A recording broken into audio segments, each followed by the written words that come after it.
नमस्कार, स्वागत आपका स्पॉटलाइट में। मैं हूं आपके साथ पारुल।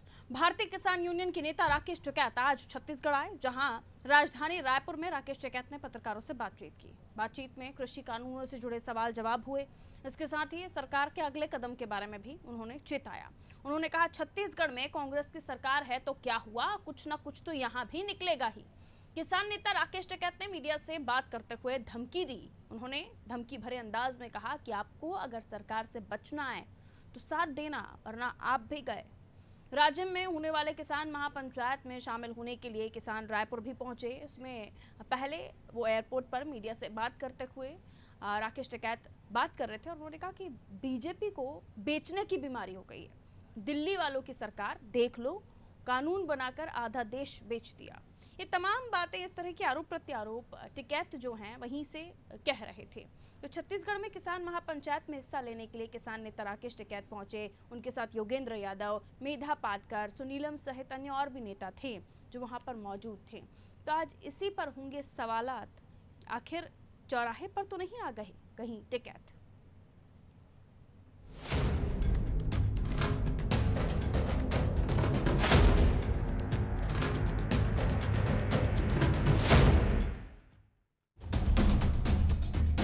केंद्र सरकार के तीनों कृषि कानूनों के खिलाफ किसान आंदोलन का नेतृत्व करने वाले राकेश टिकैत ने एक बार फिर केंद्र की भाजपा सरकार पर तीखा हमला बोला है। भारत बंद को कुछ राज्यों से समर्थन मिला तो गदगद टिकैत ने केंद्र पर भी सवालों के गोले दागे। लेकिन इसके साथ ही उन्होंने छत्तीसगढ़ सरकार की धान खरीदी नीति की तारीफ भी की। उन्होंने कहा कि अन्य राज्यों को भी छत्तीसगढ़ की तर्ज पर किसानों को उनकी फसलों के दाम देना चाहिए। उन्होंने किसान आंदोलन को लेकर छत्तीसगढ़ की सरकार से सहयोग भी मांगा है। राकेश टिकैत ने आगे कहा कि किसानों की लड़ाई एमएसपी और केंद्र के काले कानून के खिलाफ है। छत्तीसगढ़ में एमएसपी से ज्यादा मूल्य में धान खरीदी हो रही है, तो यहाँ के कानून को दूसरे राज्यों को भी पालन करना चाहिए। टिकैत लगातार कांग्रेस और छत्तीसगढ़ की तारीफ करते हुए देखे गए, लेकिन इसके अलावा उन्होंने किसी और पार्टी या राज्य की तारीफ नहीं की। यहाँ तक कि अब उन्हें दिल्ली की आप पार्टी से भी दिक्कत है। बंद को सील बंद लिफाफा बंद होना थोड़ा होना था, जनता को आना जाना भी था, या बिल्कुल सील बंद करना था। अरे बंद तो कल भाई पुलिस ने कर वो दिखा के बंद करा और वो जाम लग रहा, पुलिस ने बैरिकेटिंग करे वहां पे और ऐसे जाम दिखाया वो दिल्ली गुड़गांव का। ये सारे जालसाज लोग हैं भाई, सरकार में जो बैठे इनको जाना होगा। अरे दिया तो ठीक है ने, अच्छा सर क्या बिल्कुल ऐसा क्या सील घर से बाहर निकला नहीं था लोगों को। और छत्तीसगढ़ की भी जो समस्या होगी वो भी उठेगी, और छत्तीसगढ़ भी देश का ही तो हिस्सा है। बड़ी समस्या एमएसपी की है, पूरे देश की समस्या है, वह भी उठेगी। धान खरीदी जा रही हो रही, ऐसा कैसा हो जाएगा? कहाँ से होगा? और उससे ज्यादा दे रहे तो भाई ये जो कानून यहाँ पे है ये दूसरी जगह भी लागू हो। ऐसे में टिकैत और टिकैत के आंदोलन का साथ देने वाले वही लोग हैं जो एकला चलो रे की तर्ज पर अपने अपने आंदोलन के लिए मोदी सरकार का विरोध करते रहे हैं। टिकैत को मध्य प्रदेश से मेधा पाटकर का समर्थन मिला है, जो नर्मदा बचाओ आंदोलन से जुड़ी हैं और अब डूब प्रभावितों को मुआवजा दिलाने की लड़ाई लड़ रही हैं। दूसरा नाम है योगेंद्र यादव। 2015 में आम आदमी पार्टी से जुड़े रहे और उसके बाद से अपने आप को किसान नेता कहलाना पसंद करते हैं। उनका भी साथ टिकैत को मिला है। तीसरा नाम है डॉक्टर सुनीलम। मुल्ताई गोलीकांड में हत्या के दोषी पाए जाने पर पूर्व विधायक डॉक्टर सुनीलम को आजीवन कारावास की सजा सुनाई गई थी। इसमें बैतूल के मुल्ताई में किसानों पर गोली मारने के आरोप थे। इन तीनों नामों के टिकैत से जुड़ने के बाद कई तरह की टिप्पणी की गई, जिसमें यह भी कहा गया कि क्या टिकैत के आंदोलन को डूबते जहाज का सहारा चाहिए। खैर जो भी हो, अब मामले में आरोप प्रत्यारोप का दौर शुरू हो गया है। बीजेपी से पूर्व कृषि मंत्री बृजमोहन गोपाल का कहना है कि आंदोलन कुछ लोगों की जिद का परिणाम है, आम किसानों को इससे कोई लेना देना नहीं। बीजेपी ने भारत बंद को फ्लॉप शो भी बताया। अब नक्सलियों का समर्थन और कांग्रेसियों का समर्थन, इससे आप अंदाज लगा सकते हैं कि मुख्यमंत्री जी नक्सलवाद समाप्त करने की बैठक में नहीं जाते हैं। जहां पर चर्चा होती है उस चर्चा से भाग रहे हैं। किसान आंदोलन जो है वो सिर्फ कुछ लोगों की जिद का परिणाम है, आम किसान को उससे कोई लेना देना नहीं है। जिन लोगों के स्वार्थों के ऊपर में वज्राघात हो रहा है, खाली ऐसे लोग इस आंदोलन से जुड़े हैं। इसलिए देश के बहुत सीमित हिस्से में ये आंदोलन चल रहा है, बाकी देश में इसका कोई असर नहीं है। 3 कृषि कानून को लेकर के जिस प्रकार से किसान संगठन ने विरोध किया और कांग्रेस ने उसका समर्थन किया, समर्थन करने के बाद में छत्तीसगढ़ के न तो किसानों को उनको समर्थन प्राप्त हुआ और न ही जनता का समर्थन प्राप्त हुआ। और जिस प्रकार से कांग्रेस राजनीति करना चाहती है, कुल मिलाकर के पूरा फ्लॉप शो रहा है। एक प्रकार से किसानों ने और छत्तीसगढ़ की जनता ने उनको नकार दिया है। इधर कृषि मंत्री रविंद्र चौबे ने बताया कि उनकी सरकार एमएसपी से भी ज्यादा की राशि किसानों को दे रही है। उनसे पूछा गया कि जब छत्तीसगढ़ में किसानों को लेकर समस्या नहीं है तो फिर टिकैत का छत्तीसगढ़ में किसान सम्मेलन करने के पीछे का उद्देश्य क्या है। कि आज छत्तीसगढ़ के धर्मनगरी राजिम में किसान महापंचायत का आयोजन किया गया है। हमारे देश के कांग्रेस के सर्वमान्य नेता राहुल जी ने हमेशा से किसान महापंचायत की मांगों का समर्थन किया है और कांग्रेस लगातार कहते रही है कि जो 3 काले कानून केंद्र सरकार ने पारित किए हैं उनको वापस लिया ही जाना चाहिए। आज छत्तीसगढ़ के धरती में हजारों किसान की उपस्थिति में हमारे किसान महापंचायत के बड़े बड़े नेता पहुँचे हुए हैं। उनकी बातों से छत्तीसगढ़ में मैसेज जाएगा और कांग्रेस पार्टी इसका लगातार समर्थन कर रही है। 1 साल चले लंबे आंदोलन के बाद भी टिकैत का आंदोलन किसी नतीजे पर नहीं पहुंचा है। कल भारत बंद का असर भी नहीं दिखा। यही कारण है कि टिकैत अब नए राज्यों में समर्थन जुटाने में निकले हैं। इसमें वो अन्य नेताओं की मदद ले रहे हैं, लेकिन जिस कांग्रेस ने उनके आंदोलन का समर्थन किया वो उसी की सरकार के खिलाफ मोर्चा खोल रहे हैं। पहले उन्होंने भूपेश बघेल की तारीफ की, लेकिन मंगलवार को वहां सरकार पर निशाना भी साधा। और तो और आप पार्टी पर भी टिकैत नाराज दिखाई दिए। ऐसे में क्या कांग्रेस उनके समर्थन की अपनी रणनीति पर फिर से विचार करेगी या टिकैत को वो भी केंद्र सरकार की तरह गंभीरता से नहीं लेगी? क्योंकि टिकैत को न तो भारत बंद में कोई सफलता हासिल हुई और न अब राज्यों से बड़े पैमाने पर कोई जन समर्थन मिला, न भारी तादाद में किसानों ने कोई साथ दिया। ऐसे में सवाल तो उठेंगे कि भारत बंद या किसान आंदोलन से फायदा किसको? अब ऐसे में कांग्रेस क्या वाकई अपनी रणनीति पर दोबारा विचार करेगी, देखना लाजमी है। ब्यूरो रिपोर्ट, अनादि टीवी।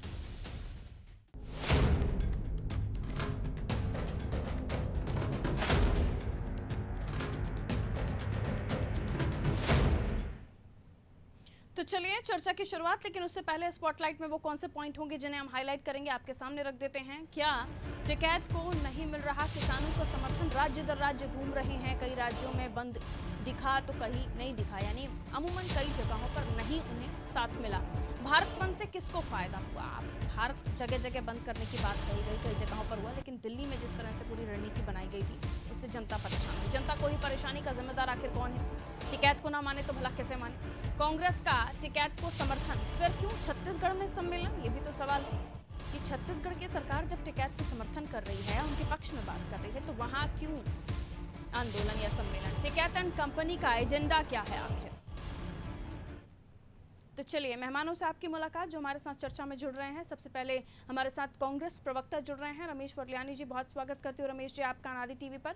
उचित शर्मा जी वरिष्ठ पत्रकार हैं, बहुत अच्छे राजनीतिक विश्लेषक हैं। उचित शर्मा जी आपका भी बहुत बहुत स्वागत करती हूँ। चंद्रशेखर साहू साहब पूर्व मंत्री हैं, बीजेपी से हमारे साथ जुड़े हुए हैं। साहू साहब आपका भी बहुत बहुत स्वागत करती हूँ। सबसे पहले मैं चंद्रशेखर जी आपके पास आऊँ, लेकिन उससे पहले उचित शर्मा जी वरिष्ठ पत्रकार हैं, उनका ओपिनियन लेना चाहूंगी।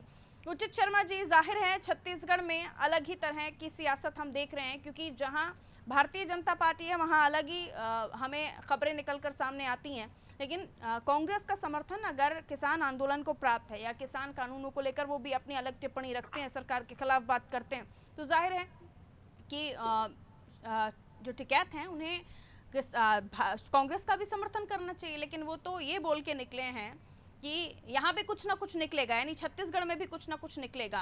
आप कैसे देखते हैं टिकैत की सियासत को और कांग्रेस की रणनीति को? कहीं ये गलत ना साबित हो जाए कांग्रेस के लिए, क्योंकि खुले मुंह कह रहे हैं टिकैत तो कि अगर यहाँ हुआ तो यहाँ भी हम करेंगे, वो तो नहीं सपोर्ट कर रहे। जी बिल्कुल, वो आप उनको कांग्रेस से समर्थित आवाज उनको नहीं मान सकते। एक अलग आवाज है, वो किसानों की आवाज है उनके कई मायनों में कई मुद्दों पे कांग्रेस सरकार के साथ या कांग्रेस की विचारधारा के साथ कई बार मेल मिलाप हो सकता है, लेकिन समस्त मेल मिलाप जरूरी नहीं है। तो छत्तीसगढ़ में नो डाउट कि वो हर तरफ जा रहे हैं, कई जगह उन्होंने दौरे किए, कई जगह और भी सभाएं कर रहे हैं, कई जगह और अपना विस्तार कर रहे हैं। हकीकत ये है कि अपना वो विस्तार कर रहे हैं और अपनी विचारधारा को इकट्ठा कर रहे हैं, और भी कई छोटे नेता वो और जनरेट कर रहे हैं जहाँ की आवाज थोड़ी सी दबी हुई है। नो डाउट कि छत्तीसगढ़ में पहला किसान का आंदोलन हुआ, इसके पहले लोगों ने इतनी भीड़, इतना हुजूम कभी नहीं देखा था। एक था पहले 90, 91, 92 वल्लभ जी को और साहू जी को शायद याद होगा कि दुर्ग भिलाई में जब हमारे कुछ मजदूर आंदोलन हुआ करते थे उनके लिए काफी भीड़ लंबी चौड़ी इकट्ठी हो करती थी। लेकिन अभी जो हुआ है वो छत्तीसगढ़ के किसानों को थोड़ी सी जागरूकता उससे जरूर आएगी। अब इसको आप टिकैत की आवाज मान ले या छत्तीसगढ़ सरकार के साथ एडजस्टमेंट मान ले या छत्तीसगढ़ सरकार की जो फेवर में किसानों की बात कर रही है उसका प्रमोशन भी आप इसको मान सकते हैं कि छत्तीसगढ़ में उतनी स्थिति भयावह नहीं है जितनी कि अन्य प्रदेश में है। छत्तीसगढ़ में इनकी किसान जो है, छत्तीसगढ़ का जो संगठन है उतना मजबूत रही है, तो शायद इनके आने से, इनके प्रवास से और इनके इस आंदोलन से और इनकी सभा से शायद थोड़ी सी मजबूती मिले और उस मजबूती के लिए इनके प्रयास जारी है। बिल्कुल। टिकैत जी से जब सवाल किया गया कि यहाँ के भी लोग हैं जिन्हें कईयों को मुआवजा नहीं मिला है, यहाँ के भी लोग हैं जिनमें कई ऐसे हैं जिनकी ज़मीन अधिग्रहित की गई, उन्हें राशि नहीं मिली, तो वहाँ पर भी टिकैत साहब का यही कहना था कि यहाँ पर अगर कोई समस्या है तो यहाँ पर भी हम आंदोलन करेंगे। तो जाहिर है टिकैत अगर निष्पक्ष बात कर रहे हैं, किसानों के लिए लड़ रहे हैं, भले ही उन्हें समर्थन मिल रहा हो ना मिल रहा हो वो बात अलग है, लेकिन ऐसे में कांग्रेस का साथ टिकैत के साथ गलत तो नहीं हो जाएगा?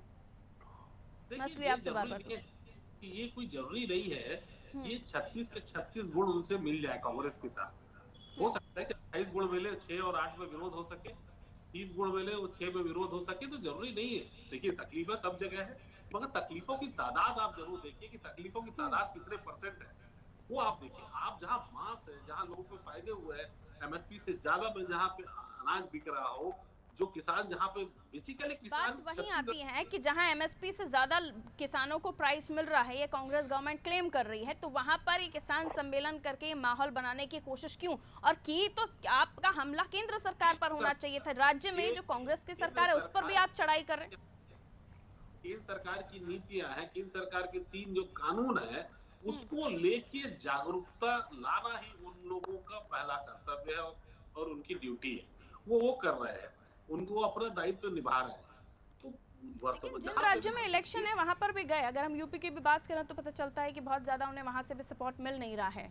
तो जाहिर है अब आगे टिकैत जी का ये जो आंदोलन है या जो बंद है जिसको लेकर बहुत ज्यादा रिमर्स रही कि सफल नहीं हो पाया। जो पश्चिमी उत्तर प्रदेश है उनको वहां पर जबरदस्त रिस्पॉन्स मिल रहा है और काफी लोगों को उन्होंने वहां इकट्ठा किया हुआ है। तो जहां पे आप ये बोल रहे हैं कि उन्हें रिस्पॉन्स नहीं मिल रहा है, मैं इस बात से इत्तेफाक नहीं रखता। उन्हें जितनी जगह वो जा रहे हैं, चाहे मैंने बंगाल भी देखा, चाहे छत्तीसगढ़ भी देखा, ये रिस्पॉन्स तो काफी अच्छा आ रहा है। हाँ, कुछ मैं बोल रहा हूँ ना बार बार आपको कि ये अपने किसान संगठन को मजबूती के लिए लगातार नीलमन जी, आपके टिकैत साहब, योगेंद्र यादव जी ये दौरा कर रहे हैं। तो इसको मैं किसानों की जागरूकता, किसानों की आवाज बुलंद करने के लिए वो एक मुहिम का समय चल रहा है और वो उस मुहिम में निकले हुए हैं। ठीक है, साहू जी के पास जा रही हूँ। साहू जी, अगर सपोर्ट मिल रहा है टिकैत को अलग अलग जगहों से तो जाहिर है मतलब आपके खिलाफ एक आंदोलन खड़ा करने की कोशिश थी, तो वो कोशिश सफल नजर आ रही है। और जब टिकैत अगर अलग अलग राज्यों में घूम रहे हैं तो वो ये लोगों को समझा रहे हैं, लोगों को जागरूक कर रहे हैं। जो दिल्ली नहीं आ पाए किसान, उन तक भी ये संदेश पहुंचा रहे हैं कि आप जुड़िए हमारे साथ, हम आपके पास आ रहे हैं। और जो कृषि कानून है उनको लेकर वो हकीकत बताने की कोशिश कर रहे हैं, जागरूक कर रहे हैं। क्या कहेंगे साहू जी? देखिए, जहाँ तक किसान आंदोलन का दशा और दिशा का सवाल है, अभी तो वो भटका हुआ दिखता है। मैं भी जन्मना कर्मना किसान हूँ और महेंद्र टिकैत जी के साथ भी मुझे बात करने का, उनके साथ आंदोलन में भागीदारी निभाने का अवसर मिला था। और चौधरी साहब थे, जब चौधरी चरण सिंह जी अब 23 दिसंबर को जो किसान सम्मेलन करते थे उसमें भी हम कुछ साथियों के साथ शामिल थे और उनके अन्य जो साथी लोग हैं जो एक प्रकार से किसान राजनीति के थिंक टैंक हुआ करते थे, चौधरी नरेंद्र सिंह जी से लेके अजीत सिंह तक, उनसे भी हमारी बातचीत होती थी। लेकिन पिछले इस दशक में तो नहीं कह सकते, लेकिन ये 4-5 साल में एक स्वयंभू नेता के रूप में राकेश जी अपने को स्थापित करने में लगे हैं। और कभी लगता है वो सियासत की तरफ बढ़ रहे हैं, कभी लगता है वो पर्सनालिटी कल्ट की तरफ उनका झुकाव है, अपना पर्सनालिटी बनाना चाहते हैं, कभी लगता है वो दिग्भ्रमित हैं और ऐसी टिप्पणी करके खुद चर्चा में आने का उनका प्रयास रहता है, जैसे आज उन्होंने किया। वो बिल्कुल बिलो द बेल्ट किसान खड़े हुए दिखाई दे रहे हैं तो सर आपके लिए तो मुसीबत खड़ी हो जाएगी। व्यक्ति का सुन लीजिए मेरी बात प्लीज जी। गैर राजनीतिक व्यक्ति का टिप्पणी ऐसा कभी नहीं हो सकता कि कोई पार्टी ये है, कोई पार्टी ये है। और आपकी निष्पक्षता धरी की धरी रह गई।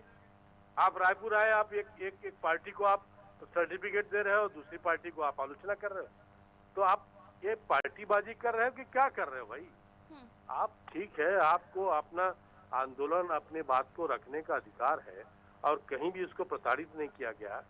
और दूसरे समय आप देख लीजिए, पिछली बार भी जब वोट क्लब में लोग खड़क होते थे तो क्या ऐसी बातें होती थी? ये एक प्रकार से भटका हुआ व्यक्ति है और अपने फ्रस्ट्रेशन को निकालने के लिए कई बातें करते हैं। जी गैर राजनीतिक आंदोलन कहते हैं, लेकिन प्योर राजनीति करते हैं। कहते हैं कांग्रेस अच्छा काम कर रही है, फिर कह रहे हैं कि छत्तीसगढ़ में भी तो कुछ निकलेगा ही। वरलियानी जी, मैं आ रही हूँ आपके पास। साहू जी, आ रही हूँ, समय हमारे पास है, अभी मैं आऊंगी आपके पास दोबारा। किसान एजेंडा को लेकर टिकैत साहब ने देश में किसानों का जो आंदोलन खड़ा किया है, उसको पूरे देश के किसानों का समर्थन मिल रहा है, इसमें कोई संदेह की बात नहीं है। और छत्तीसगढ़ में वो आने का मकसद है कि छत्तीसगढ़ के किसानों को भी वो जन जागरण के माध्यम से जोड़ना चाहते हैं, क्योंकि 3 काले साहू जी जरा आवाज दीजिए। साहू जी चुप होइए एक सेकंड प्लीज। Ji please. हाँ, जो 3 काले कानून हैं उनको वापस लेने के लिए जब तक मोदी सरकार पर देशव्यापी दबाव नहीं पड़ेगा, तब तक ये सरकार झुकने वाली नहीं है। ये इस देश का दुर्भाग्य है। हमने आजादी से लेके आज तक की सरकारों में देखा है कि हर सरकार लोकतंत्र में विपक्ष की आवाज को या उस किसानों की आवाज को या मजदूरों की आवाज को यदि किसी कानून के खिलाफ आती है तो वो उस कानून को वापस लेने में हिचकती नहीं है। ये सरकार, हिंदुस्तान में जो मोदी सरकार है, वो ऐसी जिद्दी सरकार है कि जो कर दिया आपको वापस लेना नहीं है, चाहे किसान कितने में आंदोलित हो जाए। लोकशाही में ऐसा नहीं होता है। लोकशाही में आपको हर वर्ग की समस्याओं को सुनना पड़ेगा, उनकी चिंताओं को दूर करना पड़ेगा। लेकिन दुर्भाग्य ये है कि ये सरकार कारपोरेट सेक्टर के इतने दबाव में है कि इनके लिए कारपोरेट के हित ज्यादा महत्वपूर्ण है, किसानों के हित महत्वपूर्ण नहीं है। इसीलिए ये आंदोलन इतना लंबा चला है। ये ऐतिहासिक आंदोलन है। इतिहास में नाम दर्ज होगा कि इतनी विषम परिस्थितियों में, चाहे गर्मी हो, चाहे ठंड हो, चाहे बरसात हो, किसान लोग अपनी आंदोलन की मशाल को जलाए हुए हैं और पूरे देश में जन जागरण करके। अरे सर, आप तो खूब तारीफें कर रहे हैं किसानों की, लेकिन किसानों का साथ आपको मिल कर रहा है। कह तो गए टिकैत साहब, छत्तीसगढ़ में निकला तो यहाँ पे भी आंदोलन होगा, यहाँ पर भी कुछ ना कुछ निकलेगा। वो तो ये तक बोल के गए हैं, निकलेगा ऐसा बोल कर गए हैं। समझ रहे हैं आप बात को वरलियानी जी? पारुल जी, आप एक बात कर रही हैं। उन्होंने आते ही साफ कहा कि छत्तीसगढ़ देश में इकलौता ऐसा राज्य है जहां किसानों को एमएसपी से ज्यादा मूल्य मिल रहा है। उसके लिए उन्होंने भूपेश बघेल सरकार की प्रशंसा की है। और जब उनको कोई यदि कोई शिकायत होगी तो उनको अपनी बात रखने का अधिकार है लोकतंत्र में। यदि हमारे में कोई कमी होगी तो उस कमी को दूर करने का काम करेंगे। लेकिन जो किसानों की मूलभूत समस्याएं हैं उसको छत्तीसगढ़ के मुख्यमंत्री भूपेश बघेल जी इसलिए अच्छे तरह समझते हैं क्योंकि मुख्यमंत्री स्वयं किसान परिवार से आते हैं। उन्होंने खेत में काम किया है, किसानों की समस्या को जानते हैं। इसलिए छत्तीसगढ़ में किसानों को के हित सुरक्षित हैं और यहाँ ग्रामीण अर्थव्यवस्था मजबूती से खड़ी हुई है। ये वरलियानी जी मुझे समझाइए, डबल स्टैंड क्यों था? पहली लाइन में तारीफ, दूसरी लाइन में भी यहाँ पर भी निकलेगा ही। फिर पत्रकार बंधु पूछते हैं उनसे कि साहब यहाँ तो मुआवजा नहीं मिला, ये नहीं हुआ, तो बोलते हैं हम यहाँ पे भी आंदोलन करेंगे। तो वो है किसके साथ? नहीं टिकैत जी, देखिए विशुद्ध रूप से किसानों के प्रतिनिधित्व करते हैं। यदि उनके पास कोई किसानों की समस्या आएगी तो उनको उठाने का अधिकार है। तो आप हैं टिकैत साहब के साथ, कांग्रेस है टिकैत जी के साथ? कांग्रेस बताएं, किसान सब आंदोलन के करें। साथ है और उसका नेतृत्व टिकैत जी कर रहे हैं, इसमें कोई दिक्कत हाँ, है क्या तो उसमें? टिकैत जी इसमें का कोई जो बात भी नहीं है। बयान होगा वो इसका कांग्रेस मतलब भी ये उसे नहीं है मानेगी कि ना। टिकैत साहब कोई अधिकार नहीं है कि उनके संज्ञान में कोई चीज आती है तो बताएंगे। और छत्तीसगढ़ की सरकार के मुख्यमंत्री किसानों की किसी भी समस्या को यदि उनके सामने उनका संज्ञान मीडिया में के लाता लिए है तो भी ये प्राप्त बयान करेंगे। कि आप हमारे साथ आ जाइए, सरकार से बचना है तो साथ देना, आपको हमारा साथ देना चाहिए वरना आगे आप जाने, इस तरह की वो टिप्पणी कह के गए हैं। लाइन टू लाइन नहीं बता रही हूँ, लेकिन इस तरह का उनका भाव था। तो ये भी आप एक्सेप्ट कर रहे हैं कि आप भी ऐसा चाहते हैं? देखिए, छत्तीसगढ़ में किसान पूरी तरह से कांग्रेस पार्टी के साथ हैं और छत्तीसगढ़ के किसान और यहाँ की सरकार 3 कानूनों लेकिन को यहाँ वापसी एमपी के में सर, के एमपी साथ- में दिग्विजय सिंह साहब आ गए थे, उससे पहले ही कांग्रेस किसान भाइयों का बयान आ गया था कि हमें कांग्रेस की जरूरत नहीं है। यहाँ एमपी में भी मना कर दिया गया था। दिग्विजय सिंह का बयान था कि आप राजनीतिक पार्टियों से डरिए नहीं, उनका साथ अगर आपको मिल रहा है तो हमारा साथ लीजिए। ऑफिशियल बयान है उनका, स्टेटमेंट। देखिए, असल में किसानों का ये आंदोलन विशुद्ध रूप से किसान संगठनों के हाथ में है और मोदी सरकार इनके ऊपर तरह तरह का आरोप लगाती है। जैसे अभी ब्रिजमोहन के आपने सुना कि ये नक्सली समर्थन कर रहे हैं, ये कर रहे हैं, कभी इनको खालिस्तानी बोलते हैं, कभी नक्सली बोलते हैं। कहाँ जा रहे ये हैं बदलाव बरलियानी करने जी? की मैं प्रक्रिया सवाल है। कुछ और पूछ रही हूँ, और जवाब इनको कुछ दो- और दे रहे हैं। ये आंदोलन अपनी सही दिशा में चल रहा है। हाँ। केंद्र सरकार, मोदी सरकार को इनके सामने झुकना पड़ेगा क्योंकि देश की जीडीपी में किसानों का और कृषि का बड़ा योगदान है।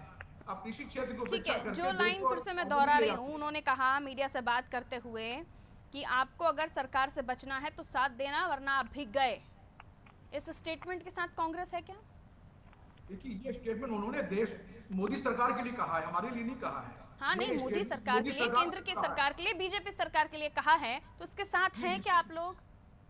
देखिए, बीजेपी मोदी सरकार किसान विरोधी सर कानून मैं कह रही लाई हूँ, है। आप टिकैत जी के इस बयान के साथ हैं क्या? टिकैत जी जिस मुहिम को लेके चल रहे हैं किसान काले कानूनों को वापस लेने के लिए, उसके साथ हम खड़े हैं। सिर्फ उसके कांग्रेस साथ है, पार्टी बाकी पूरी तरह उनके खड़ी है। बयान से कोई लेना देना नहीं हमारा। ठीक है, मीठा मीठा गप, कड़वा कड़वा थू। ठीक है, उचित शर्मा जी। हाँ हाँ, एक मिनट हमको भी उचित शर्मा जी आइए, मैं आ रही हूँ। साहू साहब आपके पास भी आ रही हूँ। जी, उचित जी। शर्मा जी जी पारुल, क्या कहेंगे सर? ये कांग्रेस की पॉलिटिक्स कहाँ जा रही है, छत्तीसगढ़ की पॉलिटिक्स कहाँ जा रही है, कैसे देख रहे हैं आप आने वाले समय में? देखिए, ये आप अगर बयान पे बात कर रही हैं तो ये पूरा इतर मुद्दा है, जिसको कांग्रेस से, इस मुद्दे से या उनके बयान से कोई लेना देना नहीं। ये उन्होंने केवल सचेत किया है मीडिया को। मैं भी उनका बयान को सुन रहा था। अगर हकीकत में उसको मीडिया ने उसका परसेप्शन गलत निकाला कि धमका दिया मीडिया को भी, एक राय दे गए मीडिया को भी, सुझाव दे गए मीडिया को भी, चुनौती दे गए मीडिया को भी, तमाम तो ऐसा कह क्यों रहे हैं सर? भले ही वो तो बड़े प्यार से इन लफ्जों को बोलते, लेकिन उसका अर्थ तो यही निकाला जाता। नहीं, भले ही वो बहुत सौम्य स्वभाव से बोलते कि तो देख लेना, तो लेकिन अर्थ तो तब भी उसका वही निकाला जाता। पारुल, उन्होंने जो बोला है कि सरकार ने आड़े हाथ किसानों को लिया है, अब मीडिया का नंबर है, इसका क्या मतलब निकाला जाए? मैं भी सुन रहा था उसको सुन रहा था। तो मीडिया का भी नंबर है। उन्होंने ये बताया कि आप सबको सचेत रहना चाहिए, सावधान रहना चाहिए। उन्होंने मीडिया को अपनी मंशा से, अपने विचार से अवगत कराया है। ये एक अलग ठीक है शर्मा सर, लेकिन टिकैत जी अगर मीडिया को धमका रहे हैं, जिन लोगों को वो साथ में लेकर चल रहे हैं, जिनकी जरूरत उनको आन पड़ी है, क्योंकि किसानों का समर्थन मिल रहा होता तो ना मेधा पाटकर की जरूरत उन्हें पड़ती, ना सुनीलम जी की जरूरत उन्हें पड़ती। वो कौन है ये देश जानता है। योगेंद्र यादव जी की भी जरूरत नहीं पड़ती। लेकिन ठीक है, अब उनकी अगर वो राजनीति कर रहे हैं तो अलग बात है, लेकिन अगर वो शुद्ध रूप से किसानों की सेवा कर रहे हैं तो अलग बात है। मीडिया को सचेत कर रहे हैं, वो मीडिया को सचेत कर रहे हैं कि आज किसानों को मार रहे हैं, कल मीडिया को मारेंगे। पारुल, आप धमका नहीं रहे। देखिए, मैं वहां था। पारुल, आप गलत बात कर रहे हैं कि वो धमका नहीं रहे हैं। उन्होंने एक बात की है। दूसरी चीज कि ये गलत बयानबाजी की जा रही है कि वो मीडिया को धमका के गए। मैं खुद खड़े होकर सुन रहा था, मीडिया को धमकाया नहीं गया है। दूसरी चीज कि ये अब किसान की आवाज है, अब इसको आप राजनीति, जो भी किसान की आवाज उठाए उसको आप राजनीति से जोड़ दीजिए। बहुत आम बात है। बयान सुना है, मैंने भी वो बयान सुना है। आप मीडिया को सचेत किया है कि आप भी सुरक्षित नहीं है। अभी ये टॉपिक नहीं मेरी और आपकी लड़ाई नहीं है सर। लड़ाई इस बात की है, क्या ये लड़ाई भी नहीं है, ये सिर्फ एक डिस्कशन है कि क्या ये पॉलिटिक्स सही तरफ जा रही है, कांग्रेस का स्टैंड सही है। ठीक है, साहू जी अब क्या कीजिएगा? आपके लिए तो मुसीबत आन पड़ी है, कभी भारत बंद, कभी किसानों का आंदोलन, किसानों का समर्थन, क्या कीजिएगा? ऐसा ना हो बीजेपी की नैया डूब जाए। अरे बीजेपी की नैया नहीं, कांग्रेस की नैया डूब रही, और इसीलिए वो टिकैत उसको जी समय और उनके बताएगा। सहयोगी लोगों के कंधों पर बंदूक रखकर आप उसके बैसाखी पर बंदूक रख के चलाना चाहते हैं। पूरे देश में जनाधार यदि किसी पार्टी का और सबसे पुरानी पार्टी का किसका है तो कांग्रेस पार्टी का किसका है, ये तो ओपन फैक्ट है, दुनिया जानती है, आप जानते हैं, सब जानते हैं। और इसीलिए ये किसानों के मुद्दे पर कहीं न कहीं अपने ड्यूल मानसिकता के तहत वो उसके साथ जुड़कर या उनको समर्थन देकर, जो समर्थन मांगे तब और नहीं मांगे तब। देखिए अभी भी राजिम, सुन लीजिए, राजिम मेरी कर्मभूमि जन्मभूमि सब है। मैं उसी गांव से पढ़ा हूं, वहीं से निकला हूं। आज भले मुझे लोकसभा में और विधानसभा में जाने का अवसर दूसरे क्षेत्र ने दिया है, अभनपुर क्षेत्र ने दिया है, मैं वहां का रहने वाला भी हूं। लेकिन आप जिस प्रकार से बात कर रहे हैं, जिस प्रकार से कुछ विषय को ट्विस्ट कर रहे हैं, तो ऐसा लगता है कि कांग्रेस की मजबूरी हो गई है तो वो उनका समर्थन ले और अपने आधार, जो खिसका हुआ आधार को बढ़ाए। और उत्तर प्रदेश में आपका इजाजत नहीं देता, यहीं पे चर्चा को विराम देना होगा। बहुत बहुत शुक्रिया आप तीनों का हमारे साथ जुड़ने के लिए। उचित शर्मा जी बहुत शुक्रिया, आपने समय दिया। रमेश वर्लियानी जी बहुत बहुत शुक्रिया, आपने हमें समय दिया। चंद्रशेखर साहू साहब बहुत शुक्रिया, आपने भी हमें समय दिया। तो छत्तीसगढ़ की सियासत में एंट्री हुई टिकैत की, लेकिन टिकैत के साथ कौन कौन खड़ा है? इधर उन्हें मेधा पाटकर की भी जरूरत पड़ रही है, उन्हें योगेंद्र यादव की भी जरूरत पड़ रही है, उन्हें डॉक्टर सुनीलम की भी जरूरत पड़ रही है। और ये कौन कौन है, क्या क्या इन्होंने किया है, देश जानता है। लेकिन बावजूद उसके छत्तीसगढ़ की धरा पर खड़े होकर छत्तीसगढ़ की ही सरकार को चुनौती देना और उसके बाद मीडिया को भी एक लहजे में बता देना कि आप किसके साथ हैं, आप हमारे साथ रहिए तो ठीक है, वरना आप अपना देख लीजिए। वो भले ही उनकी शब्दावली जो भी थी, लेकिन उनका भाव कुछ इसी तरह का सामने आया। उसके बाद एक बार पहली लाइन में वो तारीफ कर देते हैं, दूसरी लाइन में हड़का देते हैं। तो करना क्या चाहते हैं टिकैत? और टिकैत के साथ कांग्रेस आखिर खड़ी क्यों नजर आ रही है, जबकि खुद किसान कह चुके हैं कि टिकैत कह चुके हैं कि हमें राजनीतिक पार्टियों का कोई भी समर्थन नहीं चाहिए। तो फिर क्या अपनी राजनीति को चमकाने के लिए कांग्रेस को टिकैत का सहारा लेना पड़ रहा है? फिलहाल मुझे दीजिए इजाजत, और खबरों के लिए आप देखते रहिए अनादि टीवी। रखिए अपना ख्याल, नमस्कार।